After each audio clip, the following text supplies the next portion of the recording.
বলিস মা, এখন কি রেস্ট করলে হবে? কত কাজ, আর তাছাড়া তোর নিজের তো বিশ্রামের প্রয়োজন। মা, তোমার এগুলো নিয়ে একদম চিন্তা করতে হবে না, আমি এগুলো দেখে নেব, তুমি কি একটু রেস্ট নিয়ে নাও।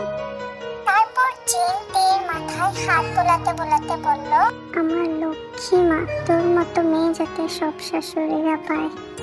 জীবন বাড়ি আজ খুব সুন্দর করে সাজানো হয়েছে, সবাই আজ অনেক বেশি খুশি। জেকেও তার বাবা আরেমও আজ কাজে অনেক ব্যস্ত। বাড়ির ছোট ছেলে সুগা এর বিয়ে, কোনো ভুল ত্রুটি যাতে না হয় সেই দিকেই মূলত জেকেও তার বাবা আরেমের নজর। জঙ্কুক এবং তীর পারিবারিকভাবে বিয়ে হয়। জীবনতে এই বাড়ির বড় বউ, তাই তার উপর আজ অনেক দায়িত্ব। সে নিজেও আজ অনেক ব্যস্ত, আবার তার মনেও ভয় কাজ করছে, সে সবকিছু ভালোভাবে করতে পারবে তো? বাবা, তুমি চিন্তা করো না, সবকিছু ভালোভাবেই হবে। ভালো ভালো সবকিছু হয়ে গেলেই হয় এখন।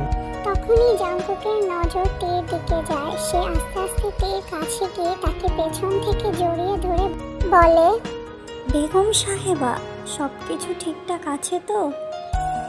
জঙ্কুক, কি করছো? বাড়িতে কত মানুষ, কেউ দেখে ফেললে তো দেখুক, আমারই সম্পদ। ছাড়ো, আমার খুব ভয় লাগছে। কেন, কিসের ভয়? না মানে এত বড় দায়িত্ব আমার ঘরে, কিছু যদি ভুল করে ফেলি।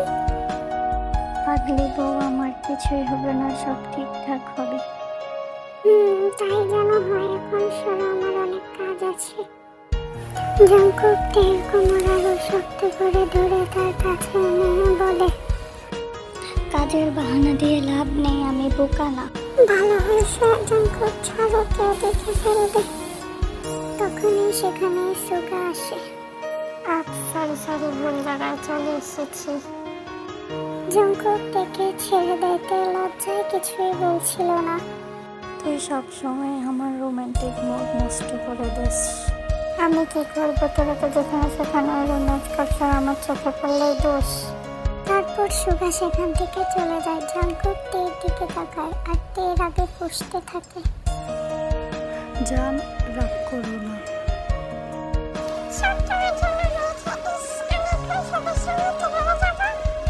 তো গেলে কি হবে? তুমি আমার বিয়ে করাবো, আমি যেখানে ইচ্ছে সেখানে রোম্যান্স করবো। জঙ্কুক তীরের কাছে এগিয়ে গিয়ে বলল, বেবি গার্ল, তাই? জঙ্কুক, সরো, আবার কেউ দেখে ফেলবে। আচ্ছা যাবো, এখন ছেড়ে দিলাম। আমার ভাইয়ের বাসর আজকে, তাতে কি আমরা না হয় দ্বিতীয়বার করব? জঙ্কুক, সরো। তে জঙ্কুককে ধাক্কা দিয়ে চলে যায়। জঙ্কুক